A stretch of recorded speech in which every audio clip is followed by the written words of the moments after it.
आज इस कलीसिया में मैं एक दो नहीं सैकड़ों शादियों को जानता हूं जो उनके पैसे की वजह से नहीं, परमेश्वर की वजह से उनको अच्छी पार्टनर्स मिली हैं।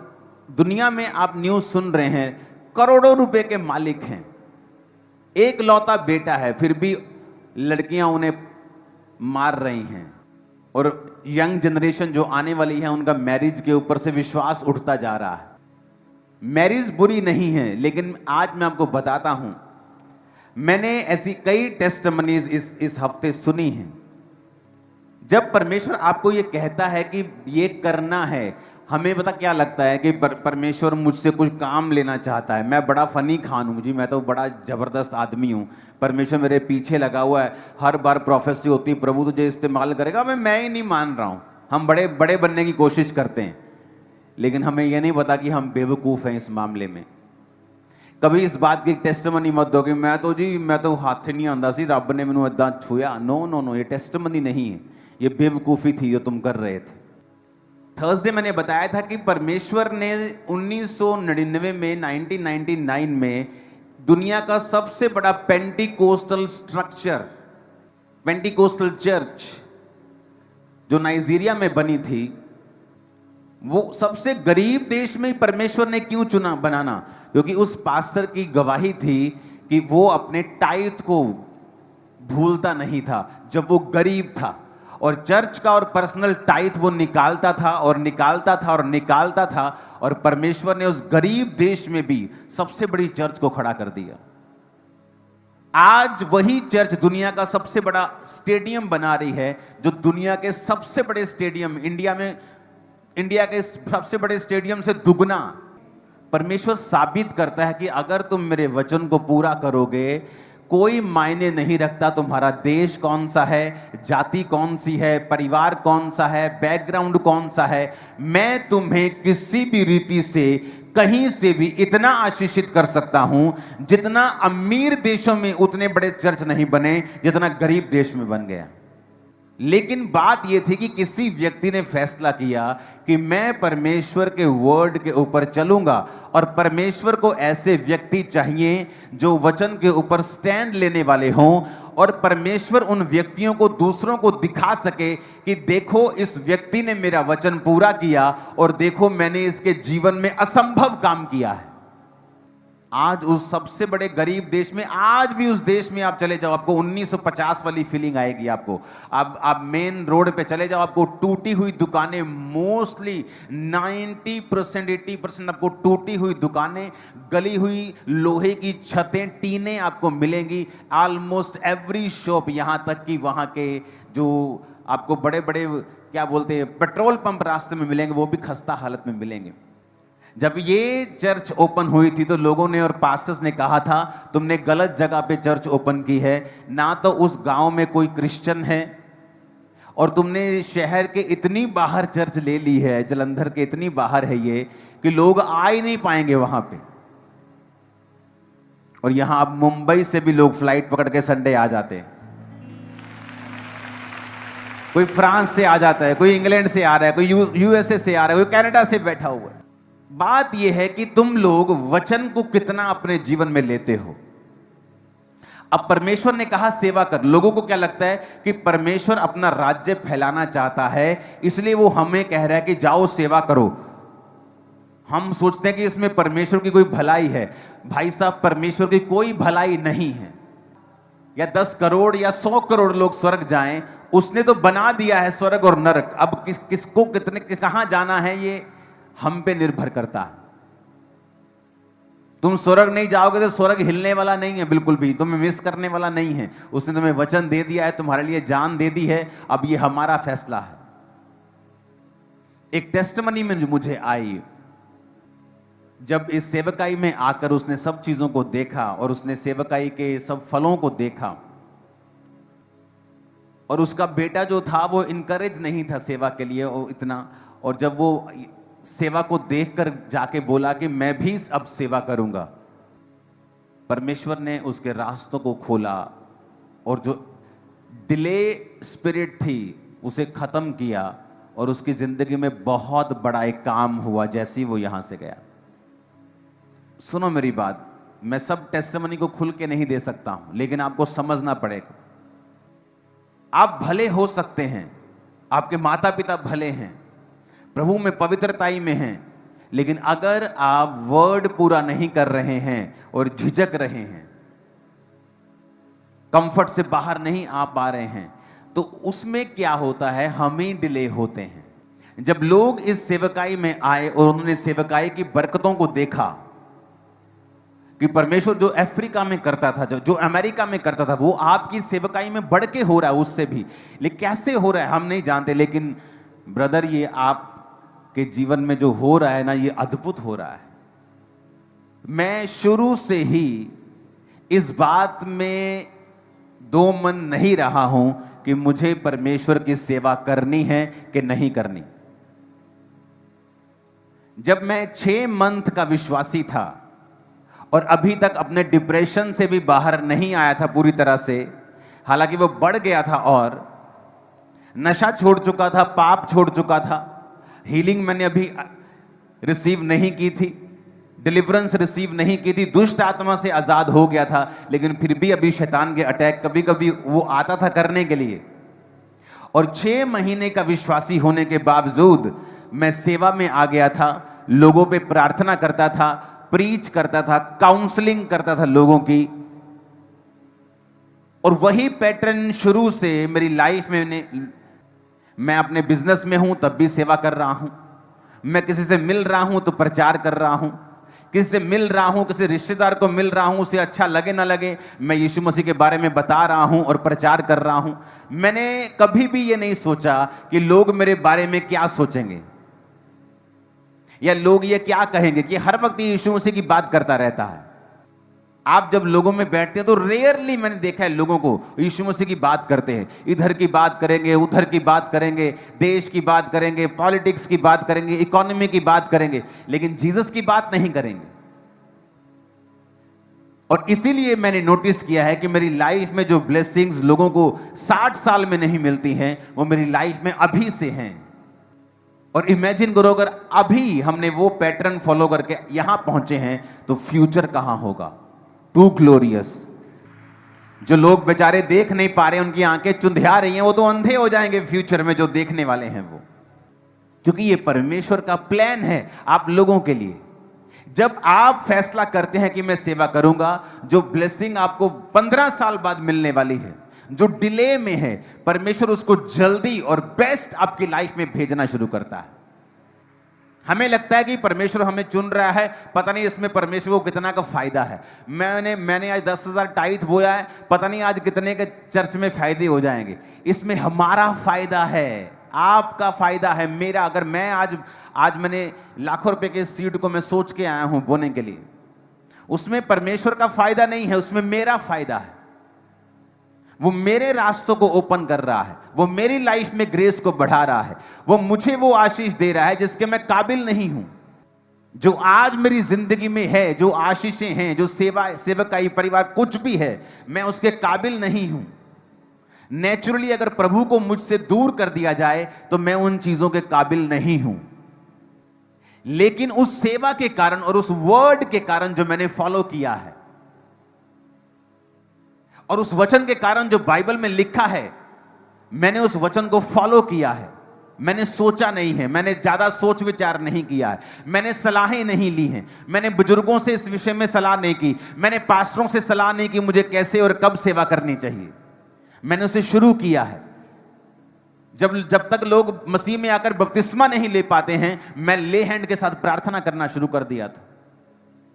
और मैंने देखा है कि लोगों ने टेस्टिमनी दी है कि ब्रदर, आपकी सेवकाई से जब हमारे बच्चे उत्साहित हुए हैं और उन्होंने कहा है कि हाँ हम फुल फ्लैश सेवा करेंगे, तभी परमेश्वर ने देखो एक ऐसा काम किया जो 33 साल से नहीं हो रहा था, जो पिछले 15 साल से नहीं हो रहा था, पिछले 10 साल से नहीं हो रहा था। और परमेश्वर ने इतनी जल्दी कर दिया, हम हैरान हैं। क्यों? चाहे आप भले हैं, पवित्रताई में हैं, लेकिन जब तक आप परमेश्वर के लिए फुल फ्लैश खड़े नहीं होते हैं, वो भी आपके लिए फुल फ्लैश काम नहीं करता है। आपकी सारी दुनिया की ब्लेसिंग्स आपकी सेवा और परमेश्वर के वचन के पीछे छुपी रहती है। आप एक डॉक्टर हो सकते हैं राइट नाउ चर्च के अंदर। बहुत से इंडिया के बड़े बड़े हॉस्पिटल्स हैं, बहुत बड़े बड़े जो बिलियनियर्स के हैं, और वहां के डॉक्टर्स इस चर्च को फॉलो करते हैं। आप एक बड़े डॉक्टर हो सकते हैं, लेकिन आपकी मेजर मिनिस्ट्री है प्रचार करना। आपकी सेकेंडरी मिनिस्ट्री है लोगों को हील करना एक डॉक्टर के रूप में। आप एक इंजीनियर हो सकते हैं, आपकी सबसे पहली सेवकाई है प्रचार करना। और इंजीनियर आप इसलिए हैं कि आप अपने जैसों को प्रचार कर सकें, अपने परिवार का पेट पाल सकें, अपना जीवन गुजारा कर सकें और परमेश्वर के रास्ते में अच्छी तरह से चल सकें। इसलिए परमेश्वर ने आपको वो, जब मैं मसीह में बड़ा हो रहा था तो इतनी बातें नहीं जानता था, तो मेरे साथ एक औरत थी जो सेवा करती थी, और जब वो सेवा करती थी तो एक बात बोलती थी कि मैं अपनी कुड़ी नू सेवा च नहीं पाना, क्योंकि उसे सेवकाई में दुख नजर आते थे, परसिक्यूशन थी, प्रॉब्लम्स थी। लेकिन कई बार कुछ दुख ऐसे होते हैं जो सेवा के कारण नहीं होते, बल्कि सेवा को अच्छी तरह से ना करने के कारण और इमेच्योरिटी, जो आत्मा में हम मैच्योर नहीं होते, संपूर्ण नहीं होते, और हम सीखते हैं और गलतियां करते हैं। कई बार वो इन वजहों से हमारी जिंदगी में होती हैं, और जब वो इन वजहों से होती हैं, हम अगली जनरेशन पर भी वो कर्स रिलीज कर देते हैं कि नहीं नहीं, मैं अपने बच्चे को सेवा में नहीं डालूंगा। कई बार पास्टर जो खुद नहीं बोता, खुद टाइथ नहीं बोता, खुद बीजों को नहीं बोता है, और वो खुद फाइनेंशियली तंग होता है, और जब बच्चे अपने पिता की ओर देखते हैं और देखते हैं कि इसको हमारी फीस कलेक्ट करने के लिए संघर्ष करना पड़ता है, घर का बिल पे करने के लिए संघर्ष करना पड़ता है, और वो ये कहते हैं नहीं, हम सेवा में नहीं आएंगे, हम यीशु को तो मानेंगे लेकिन सेवा नहीं करेंगे, और वो दुनिया के और तरीके अपनाने लगते हैं और दुनिया के पढ़ाई करने लगते हैं। और पढ़ाई करना अच्छी बात है, लेकिन उनका जो मेन नजरिया होता है वो ये होता है कि हम सेवा में नहीं बल्कि दुनिया में से अपनी चीजों को हासिल करेंगे। और धीरे धीरे उनकी लाइफ में भी स्ट्रगल शुरू होता है, डिसअपॉइंटमेंट शुरू होती है, क्योंकि वो अपने पिता की ओर देख रहे हैं। उन्हें अपने पिता की ओर नहीं देखना, सबसे पहले चाहे वो मेरे बच्चे हों या आपके हों या उनके हों, उनको अपने ऊपर वाले पिता की ओर देखना है कि वो क्या कहता है। जब वो ऊपर पिता की ओर देखेंगे और वो देखेंगे कि पिता ऊपर वाला ये कह रहा है कि जा और मेरी सेवा कर, जा और जब जातियों को चेला बना, जा और सब जातियों को बता, मानना सिखा उन आज्ञाओं को जो शुरू से लेके अंत तक मैंने तुम्हें मानना सिखाई हैं। सब जातियों को चेला बनाकर बाप बेटा पवित्र आत्मा के नाम में उन्हें बैप्टाइज कर। अगर वो स्वर्गीय पिता की आवाज को सुनेंगे तो उन्हें मालूम होगा कि परमेश्वर ने हमें काम के लिए बुलाया है। और वो औरत जब बोलती थी मैं अपनी बेटी को सेवकाई में नहीं डालूंगी, हाँ मेरा बेटा सेवा करेगा। जब बेटी बड़ी हुई, उसकी शादी हुई, बहुत सुंदर लड़की, अच्छी लड़की, डाइवोर्स हो गया। इजरायली कहते, जब उन्हें न्यूज मिली कि सामने के देश में बड़े जायंट रहते हैं, बड़े बड़े ऊंचे लंबे लोग, हम उन्हें मार नहीं सकते, कहते नहीं नहीं असि नहीं जाना उथे। देखो ये देखो भेदिए क्या लेके आए हैं, भेद की वहां पे तो जायंट रहते हैं, हमने अपने बच्चे मरवाने। परमेश्वर कहता अब तुम नहीं जाओगे, तुम्हारे बच्चे प्रवेश करेंगे उस राज्य में, लेकिन तुम नहीं जाओगे, क्योंकि तुम्हारा अविश्वास ये साबित करता है कि अब तुम वहां नहीं जाओगे। सेम मुसीबत उसके बेटे की लाइफ में भी आई, उस औरत के बेटे की लाइफ में, पर बेटा निकल गया और सेटल हो गया, और बेटी सेटल नहीं हुई। क्यों? क्योंकि वो सेवा में नहीं थी। सेम मुसीबत भाई बहनों पे आई। जब आप सेवा में होते हैं आप प्रोटेक्टेड होते हैं, प्रभु आपका एक्स्ट्रा ध्यान रखता है, एक्स्ट्रा ब्लेसिंग आपकी लाइफ में होती है, एक्स्ट्रा स्पीड आपकी लाइफ में होती है, ज्यादा तरीके से, ज्यादा बड़े तरीके से परमेश्वर आपको ब्लेस करता है। और वो चीजें होती हैं जो एक नॉर्मल विश्वासी अपनी लाइफ में हासिल करने में समय लगाता है और समय लगता है, और लेकिन आपकी लाइफ में वो जल्दी होता है। और मैंने जब जैसे जैसे जीवन में बिताता जा रहा हूं, मुझे परमेश्वर का वचन और दृढ़ लगता जा रहा है कि तुम्हारे कन्फेशन से ही, कि तुम 15 साल से, 10 साल से, 12 साल से, 8 साल से एक चीज का इंतजार कर रहे हो, लेकिन जैसे ही तुमने कन्फेस किया और जैसे ही अपने मन को परमेश्वर की सेवा की ओर लगाया, परमेश्वर ने उसी रात रास्ता खोल दिया और दिखाया, देख तूने सही डिसीजन लिया, अभी हेवन खुल गया। सोच जब तू करेगा तो क्या होगा, जब तू करेगा तो फिर क्या होगा। सोच, इमेजिन कर। आपको सेवा के लिए उत्साहित रहना है। बाइबल कहती है, जब हम परमेश्वर के वचन को पढ़ते हैं, पहला पतरस 4 उसकी 12 और दूसरा तीमुथियुस 3 उसकी 12, इन दोनों वचनों को पहले हम दूसरा तीमुथियुस पढ़ते हैं। पर जितने मसीह यीशु में भक्ति के साथ जीवन बिताना चाहते हैं वो सब सताए जाएंगे। प्रभु ने कहा, जो भक्ति के साथ जीवन बिताना चाहते हैं, राइचियसनेस के साथ जिंदगी बिताना चाहते हैं, वो सब सताए जाएंगे। जो वायदा करता है प्रभु कि तुम्हें मिलेगा अगर तुम मुझ में सही चलोगे। बीमारी का वायदा नहीं है, बीमारी वचन के खिलाफ है। जब आपको हो तो उससे डांटें। वो धर्मी को हो सकती है, लेकिन धर्मी उसके खिलाफ रहे, धर्मी उसके खिलाफ प्रेयर करे, धर्मी उसके खिलाफ चले, डाइट से, प्रार्थना से, हर तरह से उसको फाइट करे। लेकिन वचन कहता है मत्ती 5 उसकी 10 और 14 आयत, 10 से 14 आयत में कहता, धन्य हैं वो जो धार्मिकता के कारण सताए जाते हैं, क्योंकि स्वर्ग का राज्य उन्हीं का है। धन्य हो तुम जब मनुष्य मेरे कारण तुम्हारी निंदा करे, सताए और झूठ बोलकर तुम्हारे विरोध में सब प्रकार की बुरी बात कहे, तब आनंदित और मगन होना। एक ऐसा दुख जिसका वायदा किया गया है कि परमेश्वर कहता वो उनकी जिंदगी में आएगी, जो लोग अच्छी तरह से भक्ति के साथ जीवन बिताएंगे और राइचियसनेस में होंगे, ये उनके जीवन में होगी। तो वहां पे परसिक्यूशन शुरू हुआ। लोगों को लगा, लो जी, परमेश्वर ने काम करना शुरू किया था, शैतान ने काम कर दिया। वो शैतान ने नहीं किया। वो चेले वहीं रह जाते और यरूशलेम में ही रहते और दुनिया तक मैसेज जाता कि यरूशलेम में कोई चेले हैं, उनके पास कोई मैसेज है, वो चंगा करते हैं। तो कुछ कुछ लोग जो जा सकते, जो एक्सपेंस कर सकते हैं ट्रेवल का, वही लोग जाते और वहां चंगे होते और परमेश्वर के सुसमाचार को ग्रहण करते। जबकि ये सही तरीका नहीं था और वो कंफर्टेबल थे वहां पे प्रचार करने के लिए, और सब काम दिन रात चल रहा था। परमेश्वर ने आइडिया निकाला और उस चर्च को सताना शुरू किया।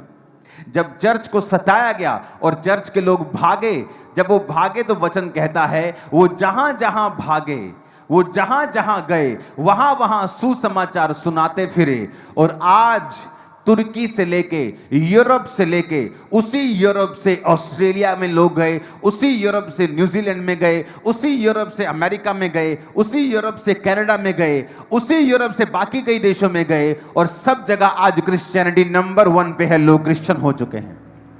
क्या किसी ने सोचा था कि वो परसिक्यूशन जो आज हम 12 चेलों को दे रहे हैं, इन 120 लोगों को दे रहे हैं, ये 3000 बपतिस्मा लिए हुए लोगों को दे रहे हैं, ये एक दिन 500 करोड़ बन जाएंगे? किसी ने सोचा नहीं था। 2022 से पहले पंजाब में हर व्यक्ति मसीहत को नहीं जानता था, लेकिन आज अगर पंजाब में किसी भी घर में आप क्रिश्चियनिटी की बात करेंगे तो चाहे वो आपको लाइक करें या डिसलाइक करें, वो आपको जानते हैं जरूर। और इंडिया में ऐसा हो रहा है, परसिक्यूशंस हो रही हैं, क्रॉस उतारे जा रहे हैं चर्चिस से। घबराएं मत, घबराएं मत। उनको मालूम होगा कि यीशु मसीह धर्म परिवर्तन करने नहीं आए हैं। अगर ये धर्म का काम होता, अगर ये किसी धर्म का काम होता तो हम लड़ते तलवारों के साथ और धर्म को बचाते जिस तरह आप बचा रहे हैं। लेकिन यह धार्मिकता है। परमेश्वर ने कहा वो धार्मिकता के कारण तुम सताए जाओगे। धार्मिकता क्या है? अपने माता और पिता की आज्ञाओं को मानना, शराब ना पीना और एक धर्मी जीवन जीना, चोरी ना करना, हत्या ना करना, व्यभिचार ना करना, अपनी पत्नी से, अपने पति से वफादार रहना, यह धार्मिकता है। और यीशु ने कहा तुम धार्मिकता के कारण सताए जाओगे। सोचो, जब तुम पापी थे, जब तुम शराबी थे, तुम सताए नहीं जाते थे। लोग तुम्हारे बारे में कुछ बोलते नहीं थे। जब तुम नशा करते थे, तुम सताए नहीं जाते थे। तुम दुनिया की जिस मर्जी जगह पे चले जाओ, तुम सताए नहीं जाते थे। लेकिन जैसे तुम चर्च में आए, तुम सताए जाते हो। इसलिए नहीं कि तुम बुरा कुछ कर रहे हो, कहता धार्मिकता के कारण तुम्हें सताया जा रहा है। क्यों? क्योंकि शैतान को पता है ये असली परमेश्वर है, यह साबित करता है कि क्राइस्ट में आने से ही आपको क्यों सताया जाता है, क्योंकि शैतान को पता है यही इसका छुटकारा हो जाएगा और यही इस स्वर्ग राज्य का वारिस होगा, यही इसके बंधन टूटेंगे, यही ये पापों से आजाद होगा, यही से सब कुछ इसको मिलेगा। उसे मालूम है कि मैं तो जी बाइसेक्सुअल हूं। लाखों लोग चर्च पे, इंटरनेट पे उसे सपोर्ट करने लग जाते हैं, इंटरनेट पे सपोर्ट करने लग जाते हैं, लेकिन जैसे आप कहेंगे मैं क्रिश्चियन हूं, आपको सताया जाएगा। कोई आदमी बोलेगा मुझे औरत से नहीं आदमी से प्यार है, उसको सपोर्ट करने वाले आपको लाखों मिल जाएंगे, लेकिन जैसे आप बोलेंगे मैं क्रिश्चियन हूं, आपको सताया जाएगा। यीशु ने कहा यह निशानी है कि स्वर्ग में तुम्हारे लिए एक बड़ा फल है।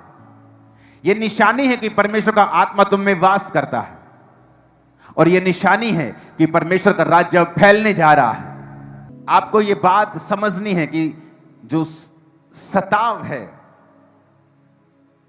यूहन्ना 15 उसकी 18 से 20 में लिखा है, यदि संसार तुमसे बैर रखता है तो तुम जानते हो, क्योंकि उसने तुमसे पहले मुझसे बैर रखा है।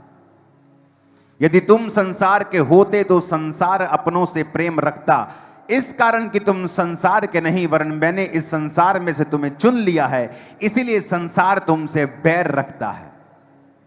जो बातें मैंने तुमसे कही थी, दास अपने स्वामी से बड़ा नहीं होता, याद रखो उन्होंने मुझे सताया तो तुम्हें भी सताएंगे, मेरी मानी तो तुम्हारी भी मानेंगे। वचन कहता है, परमेश्वर ने कहा उन्होंने मुझसे व्यर्थ बैर किया। अगर उसने हरे भरे से ऐसा किया तो सूखों के साथ वो क्या कुछ नहीं करेंगे।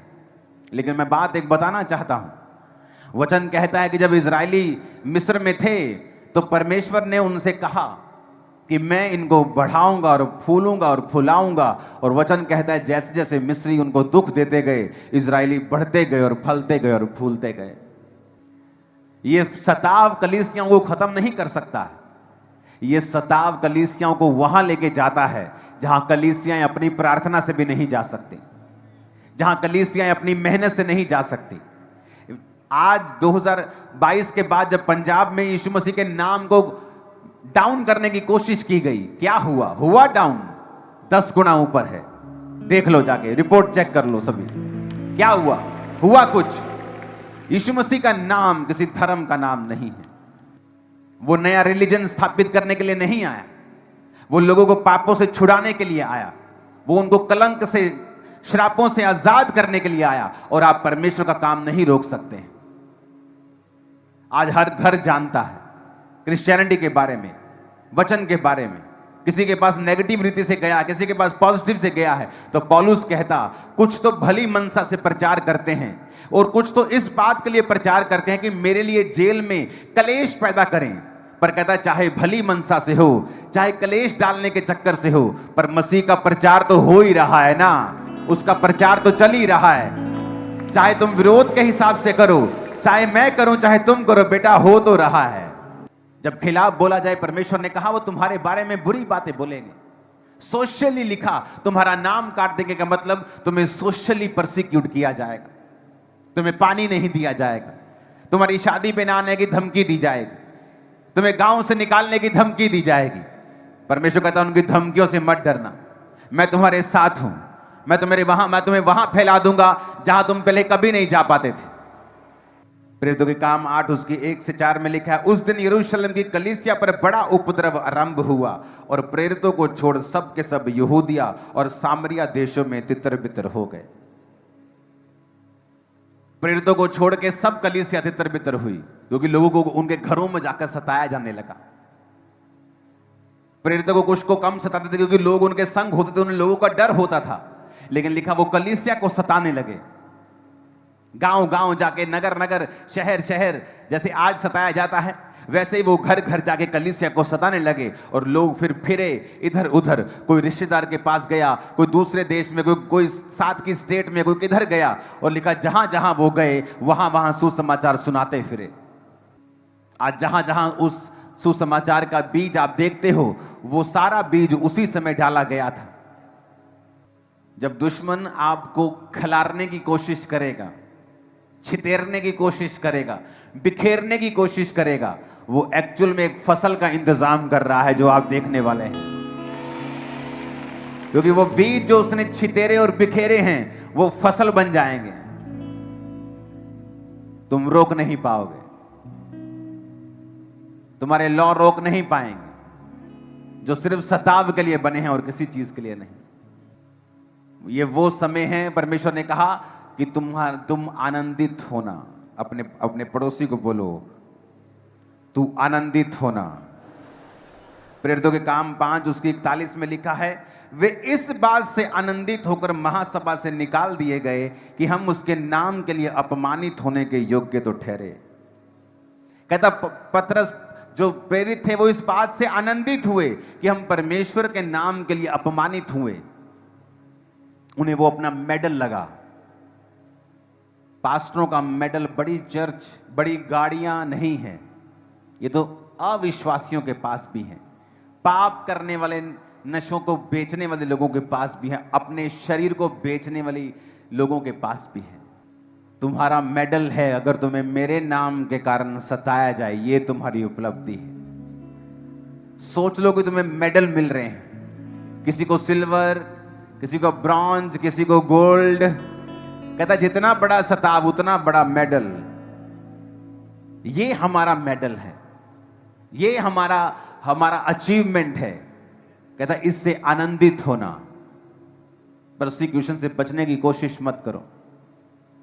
मेरे इस लड़की की शादी कहां होगी? वो परमेश्वर क्या शादी नहीं करवा सकता? वो इतना छोटा है क्या? मेरा सरपंच मुझसे दूर हो जाएगा, मेरा पॉलिटिकल कैरियर बर्बाद हो जाएगा। अरे जिन्होंने पॉलिटिकल कैरियर के हाईएस्ट पॉइंट पे जाकर भी जिनके बच्चे और जिनके ग्रैंड बच्चे खुदकुशियां कर रहे हैं, वो कुछ नहीं कर पाए, तुम क्या कर लोगे?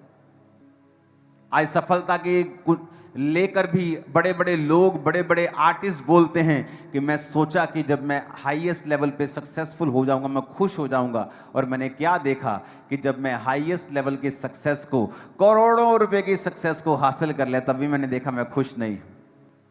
बड़े बड़े लोग आपको, बड़े बड़े आर्टिस्ट कहते हुए मिलेंगे, मेरा दिल करता था कि मैं ये शरीर छोड़ दूं, मैं ये शरीर को त्याग दूं, मैं मर जाऊं। क्यों? क्योंकि वो रियल हैप्पीनेस, वो वैक्यूम है उनकी लाइफ के अंदर जो सिर्फ परमेश्वर पूरा कर सकता है। वो परमेश्वर की सेवा उसे कंप्लीट कर सकती है। अपने जीवन में अपना सबसे बड़ा साथी परमेश्वर को बनाएं और उससे हर बात शेयर करें, उसे इग्नोर ना करें। अगर आप उसे अपना साथी बनाएंगे और उससे प्रेम करेंगे, वो लाइफ टाइम आपके संग रहेगा, आपको शर्मिंदा नहीं होने देगा। वो आपकी हर चीज को कंप्लीट करेगा, हर कदम में वो आपके साथ होगा। उसको पहला माने, उसको प्रथम प्यार करें। चाहे आपकी एंगेजमेंट हो गई है, लेकिन आपका साथी आपको छूने ना पाए जब तक आपकी शादी नहीं होती है। परमेश्वर के सामने कहता मैं निर्दोष पाया गया हूं, मेरा विवेक मुझे एक भी बात में दोषी नहीं ठहराता है। मैं परमेश्वर के सामने निर्दोष पाया गया हूं। अपनी लाइफ को ऐसा बनाएं कि आप निर्दोष हों। शेर आपका बिगाड़ नहीं पाएंगे। वो सिचुएशन जहां आप कुछ नहीं कर सकते हैं और सामने शेरों के समान एनिमी है, परमेश्वर उनके मुंह को मिरेकलसली बंद करके रखेगा सदा के लिए। वचन कहता है जब शद्रक मेशक अबेदनगो बाहर आए उस आग की भट्टी से, तो लिखा उनके मोजों तक में, उनकी जुराबों तक में जलने की बू तक नहीं आई, उनके कपड़ों तक में जलने की बू नहीं आई। और जिन्होंने उनको भट्टी में डाला था वो बाहर ही मर गए थे, और जो भट्टी के अंदर थे वो 3 नहीं वो 4 थे, और एक परमेश्वर के पुत्र के सदृश्य था। और लिखा जब वो बाहर आए तो उनमें जलन की बदबू तक नहीं थी। हमारा परमेश्वर जीवित है, और हम अच्छे होने के कारण सताए जाएंगे, धार्मिकता के कारण सताए जाएंगे। आप शराबी बन जाओ, लोग सताएंगे नहीं। आप अलग अलग तरह के गलत काम करो, वो आपको अपना आइडल मानने लगेंगे। आप गुंडागर्दी करो, आप आइडल बन जाएंगे। लेकिन जैसे आप क्रिश्चियन बनेंगे, लोगों को दिक्कत होगी, क्योंकि वो लोग नहीं, वो शैतान है जो अपनी दिक्कत लोगों के मुंह से आपको दिखा रहा है। कभी सोचा है कि क्रिश्चियन बनने पर ही सताव क्यों आता है? लोग बोलते हैं ये तो फॉरेन का धर्म है।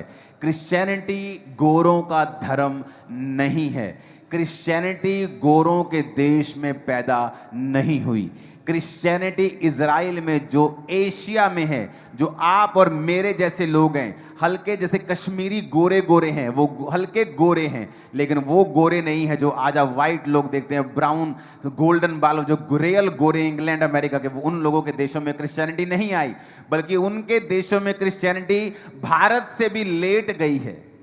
भारत में तो पहली सदी में क्रिश्चियनिटी आ गई थी और थोमा ने यहां पे सन 52 में प्रचार करना शुरू कर दिया था, जो परमेश्वर का चेला था। लेकिन उन देशों में क्रिश्चियनिटी, कई देशों में तो 1500 ईस्वी के बाद गई है, जिन्हें आप गोरों का धर्म कहते हैं, वो गोरों का धर्म नहीं है। आप तैयार हैं जीसस क्राइस्ट को जीवन देने के लिए, उसका प्रचार करने के लिए? प्रचार करने के लिए आपको माइक थोड़ी चाहिए, आपको स्टेज नहीं चाहिए, आप जहां हैं वहां प्रचार कर सकते हैं, मोहल्ले में कर सकते हैं, रिश्तेदारों को कर सकते हैं, अपने कैरेक्टर को ऐसा बना सकते हैं कि वो आपके, जब आपकी लाइफ को देखें, आपकी राइचियसनेस को देखें, आपकी धार्मिकता को देखें, और सब पाप कर रहे हो, कोई किसी को कुछ नहीं कहता, लेकिन जैसे लाइट आए तो वो लाइट वाले को बोलने लगते, ओए लाइट बंद कर, लाइट बंद कर, लाइट, क्योंकि तू हमें एक्सपोज कर रहा है। क्रिश्चियन इस जगत की ज्योति हैं, आप लाइट हैं। जब आप जाते हैं ना, आप एक्सपोज करते हैं दूसरों को, वो आपको देखकर ऑफेंडेड फील करते हैं कि ये क्यों कह रहा है कि अपने पत्नी के साथ वफादार रहो। संसार तो कहता है प्यार बार बार हो जाता है, उन्हें ऑफेंडेड फील होता है जब वो किसी धर्मी को देखते हैं। ये क्यों कह रहा है कि अपने बॉस के साथ वफादार रहो। हमारा तो इस 2 नंबर की कमाई के बिना गुजारा ही नहीं होता। जब आप धर्मी जीवन जीते हैं और लाइट में जीते हैं, और जो पाप में होते हैं वो आपसे ऑफेंड हो जाते हैं, और इसलिए परमेश्वर ने कहा तुम धार्मिकता के कारण सताए जाओगे। लेकिन बाइबल कहती है आज की परीक्षा दुख की बात जान पड़ती है, लेकिन यह दुख की नहीं बल्कि आनंदित होने वाली बात है। आज याद रखें, आपको सेवा करनी है। सिर्फ पास्टर्स को, प्रेरितों को सेवा नहीं करनी, हर एक व्यक्ति को यह हुक्म दिया गया है कि जाओ और प्रचार करो। उसके पीछे आपकी बरकतें छुपी हैं, उसके पीछे आपकी लाइफ की बेस्ट चीजें छुपी हुई हैं जो खुदा ने रखी हुई हैं। चाहे आप बेहतर हैं, बेस्ट हैं, गुड कैरेक्टर में हैं, तब भी वो चीजें आपकी लाइफ में एंटर नहीं करती जब तक आप इस वर्ड को फॉलो नहीं करते।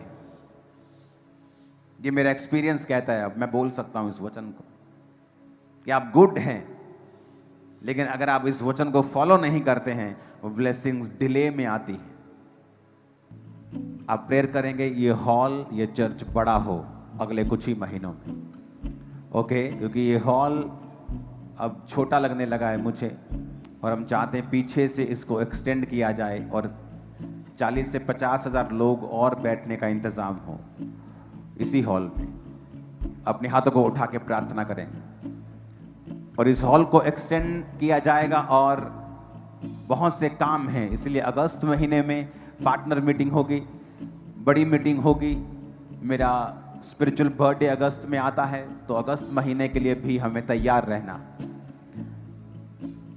और नई ब्रांचेस ओपन होने वाली हैं, उनके लिए जगह हम ढूंढ रहे हैं। और एक और प्रार्थना आपको करनी है, 1 सेकंड रुको। एक प्रार्थना ये है कि पहले किराए पे जगह लेके ब्रांच ओपन हो जाती थी, अब थोड़ा मुश्किल हो रहा है किराए पे जगह लेके ब्रांच ओपन करना।